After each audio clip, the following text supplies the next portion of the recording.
आप देख रहे हैं जोहार झारखंड और आपके साथ मैं हूं विवेक। सबसे पहले गुजारिश कि आप घर में रहें, बाहर नहीं निकलें, कोरोना बंदी को हल्के में मत लीजिए, घर में रहिए, सुरक्षित रहिए। आप जानते हैं कोरोना को लेकर झारखंड में अब तक का अपडेट क्या कहता है। तो झारखंड में अब तक कोरोना के 45 मामले सामने आ चुके हैं और अब तक 2 मरीजों की इस आंकड़े में मौत हो चुकी है। इसके अलावा कल के 680 सैंपल्स में 445 रिपोर्ट नेगेटिव आई हैं। पिछले 24 घंटे के आंकड़ों को देखें तो एक भी केस सामने नहीं आया। क्वारंटीन से निकले रिम्स के डॉक्टर और नर्स, सभी के लिए राशन पर हाई कोर्ट में सुनवाई होगी। बिल भरने के लिए easy bill self billing app launch किया गया है। 25 मई तक बंद रहेंगे एकलव्य मॉडल स्कूल। राज्य में 1000 उद्योग खुले हैं, पत्थर खदान भी चालू किए गए हैं। छोटे व्यापारियों के लिए ई पोर्टल लॉन्च किया गया है। और जिलेवार तरीके से देखिए 45 मरीजों की संख्या और किस जिले में आंकड़ा क्या बता रहा है। तो फिलहाल रांची की बात करें तो यहां स्थिति चिंताजनक है। 25 मामले अब तक सामने आ चुके हैं। अपील यही है, घर पे रहिए, सुरक्षित रहिए।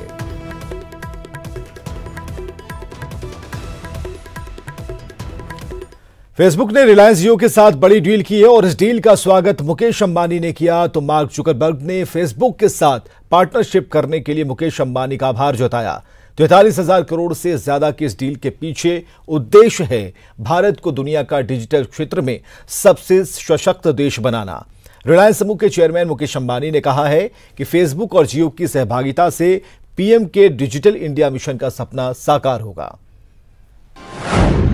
कोरोना बंदी में सबसे बड़ी डील, 43,574 करोड़ की डील। फेसबुक ने जियो में किया निवेश। डिजिटल इंडिया मिशन का सपना होगा साकार। All of us at Reliance and Jio are delighted to welcome Facebook Inc. as our long-term and esteemed partner. Mukesh Ambani ने फेसबुक के साथ साझेदारी पर खुशी जताते हुए कहा कि ये पार्टनरशिप भारत के डिजिटल ट्रांसफॉर्मेशन में मददगार साबित होगी। इस डील के पीछे की कहानी भी मुकेश अंबानी ने बताई और कहा कि मार्क जुकरबर्ग और उनका लक्ष्य एक है और वो लक्ष्य है भारत के लोगों की सेवा करना।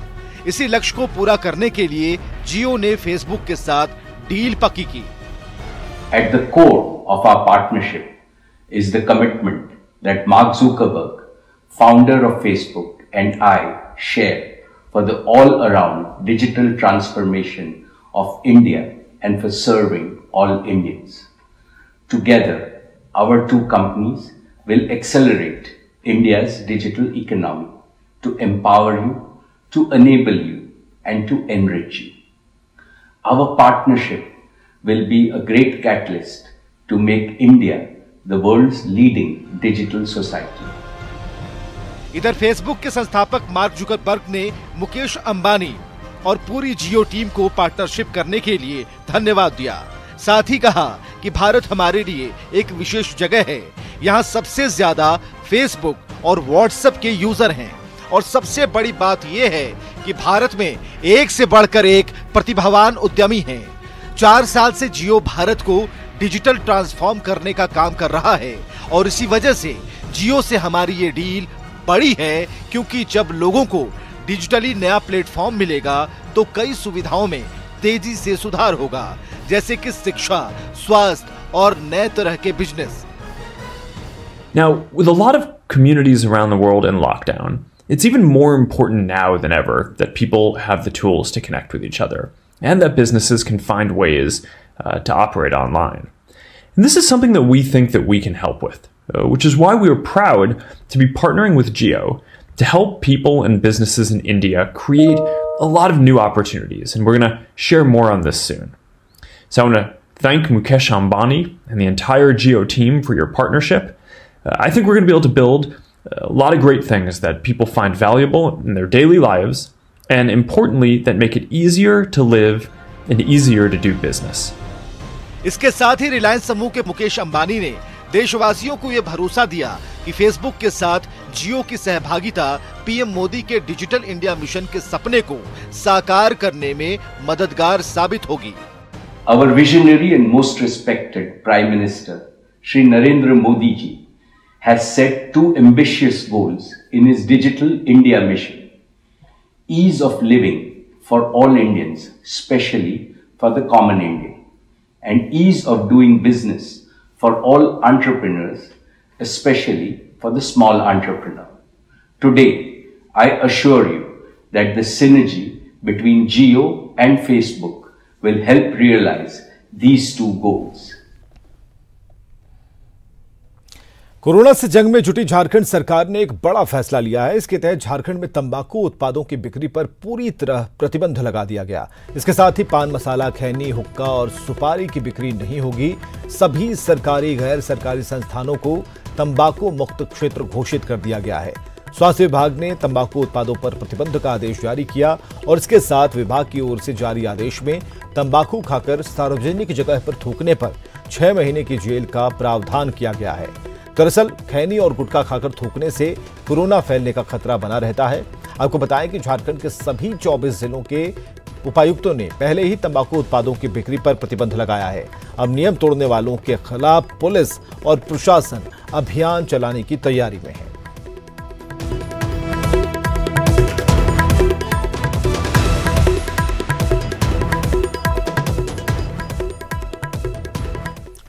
तो कोरोना से जुड़ी खबरों पर हमारी नजर बनी रहेगी और इस बीच बात करते हैं छठी जेपीएससी के नतीजों की।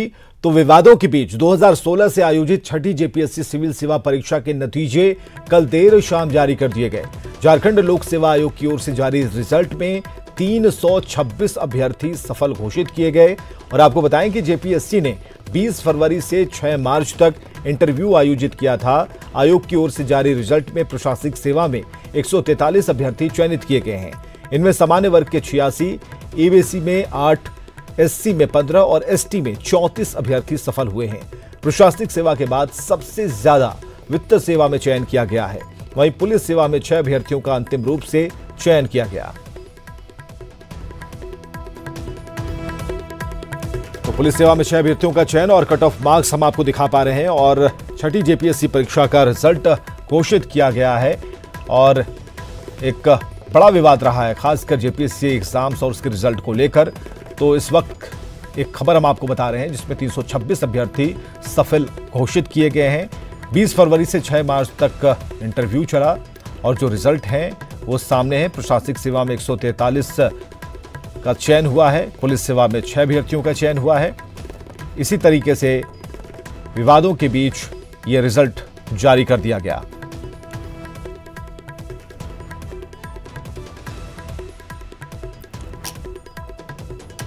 तो बड़ी खबर अब आपको बता रहे हैं छठी जेपीएससी के नतीजों से जुड़ी हुई विवादों के बीच 2016 से आयोजित छठी जेपीएससी सिविल सेवा परीक्षा के नतीजे कल देर शाम जारी कर दिए गए। भुवन हमारे साथ जुड़े हुए हैं। भुवन, काफी उहापोह की स्थिति थी और आखिरकार रिजल्ट जारी किया गया और 326 अभ्यर्थी सफल घोषित किए गए हैं।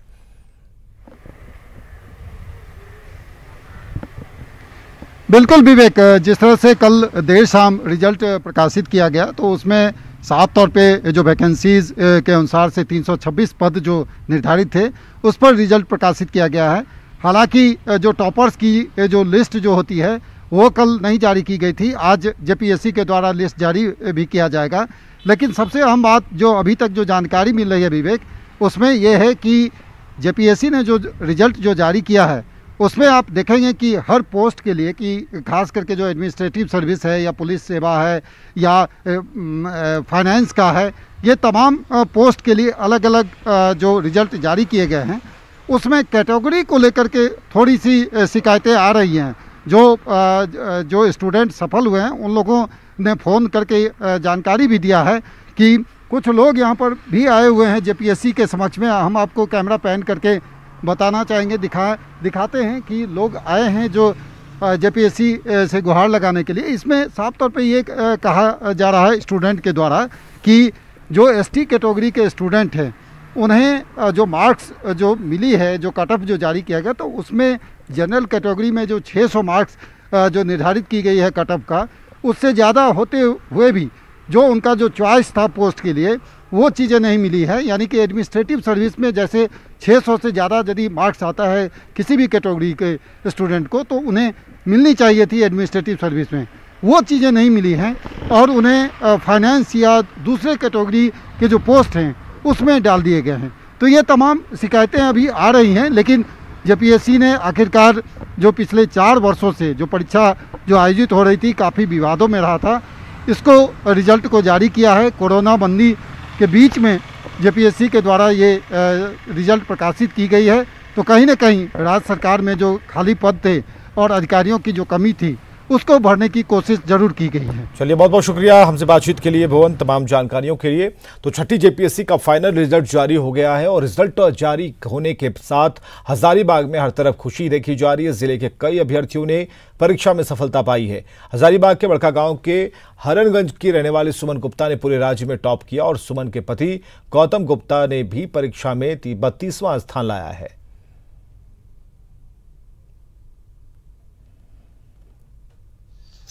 बाहर जाएंगे तब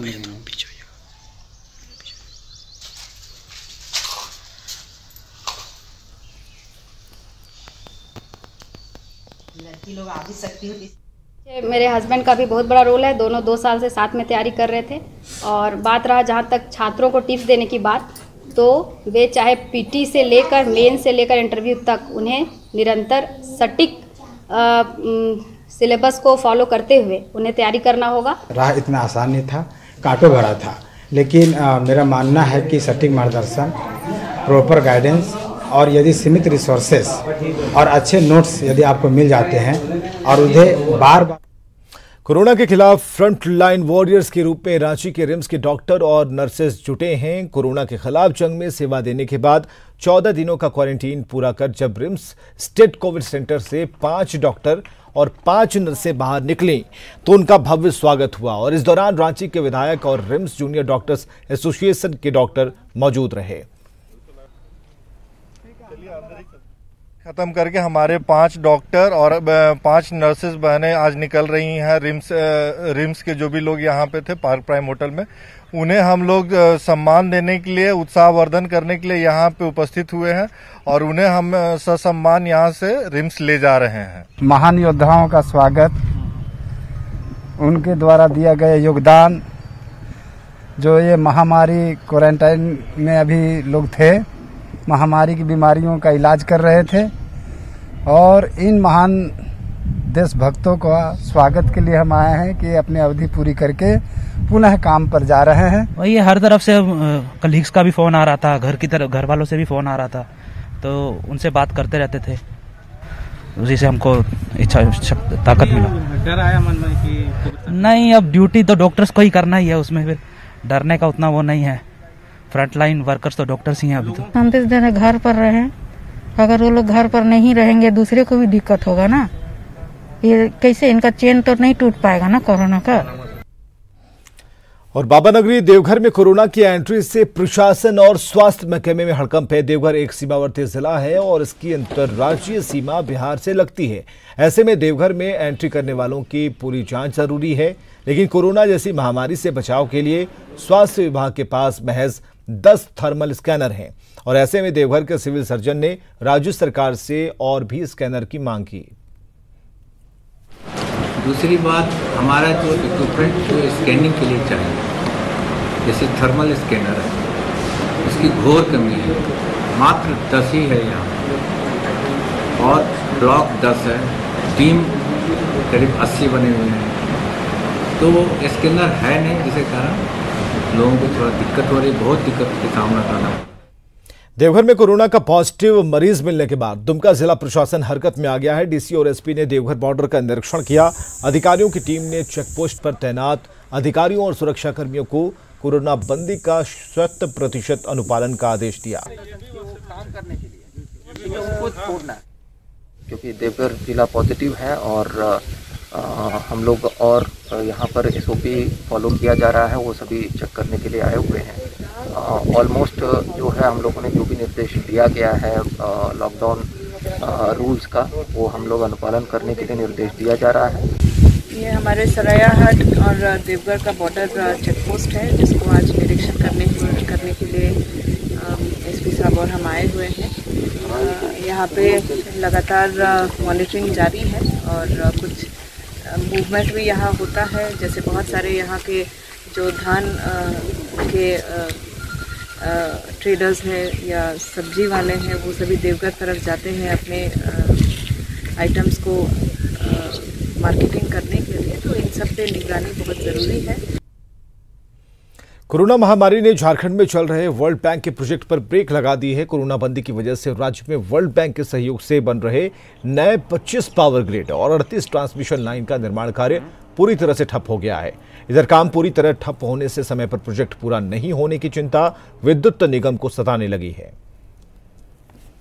ये सभी काम चल रहे थे, लेकिन ये कोरोना जो वायरस है, इसके कारण अभी सभी काम ठप है।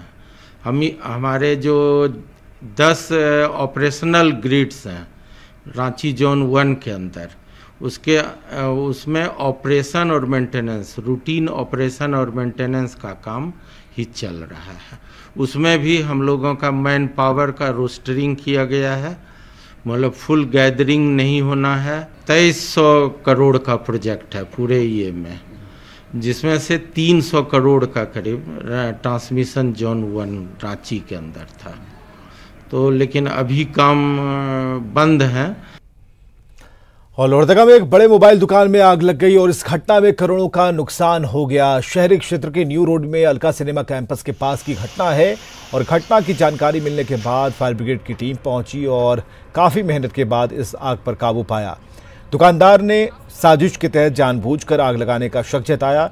और आपको बताएं कि अलका सिनेमा कैंपस में 23 जनवरी 2020 को जिले में दंगों के दौरान कपड़ा दुकान में आग लगा दी गई थी। तो इससे तो लगता है कि किसी व्यक्ति के द्वारा जानबूझकर, क्योंकि शटर खुलने आधा खुला होने का बात बताई गई है, तो ऐसा प्रतीत होता है कि किसी के द्वारा जो है शटर खोलकर इसमें आग लगाया गया। हालांकि लोहरदगा की घटना में साजिश का एक एंगल आपके सामने स्क्रीन पर दुकान में लगे सीसीटीवी कैमरों में जो तस्वीरें सामने आई हैं उससे इसकी पुष्टि हो गई है। तस्वीरों में साफ दिख रहा है कि 2 अपराधी पहले दुकान में आते हैं, फिर दुकान का ताला तोड़ते हैं और दुकान के भीतर रखे मोबाइल और दूसरे सामानों की चोरी करते हैं।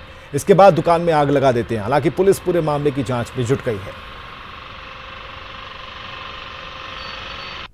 रात जो है अज्ञात चोरों के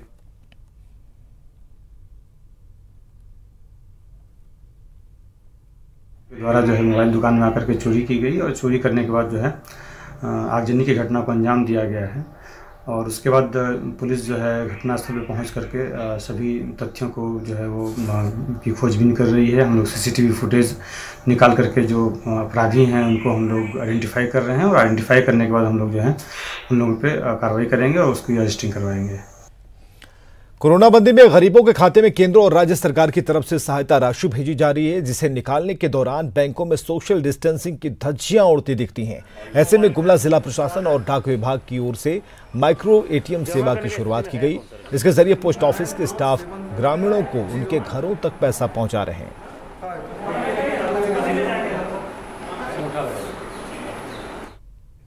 और वहां पर अपना आधार कार्ड का नंबर देंगे और डिवाइस बायोमेट्रिक से अपना थंब इम्प्रेशन देंगे और उसके बाद जिस बैंक का है वो बैंक से लिंक करके और अकाउंट नंबर वगैरह दे दिया जाएगा। तो उसमें जैसे कंफर्म हो जाएगा कि इनका पैसा है उसमें, तो पैसा निकाल के दे दिया जाएगा। ये एक तरह का माइक्रो एटीएम है और पेपरलेस है। इंडिया पोस्टल पेमेंट बैंक उनके द्वारा हर एक जो पोस्ट ऑफिस है, करीब 100 जो पोस्ट ऑफिस है वहाँ पर उनके एजेंट है पोस्टल बैंक के, और वहीं से पैसे निकाल सकते हैं। उनको यहाँ कहीं बैंक ब्रांच में आने की आवश्यकता नहीं है।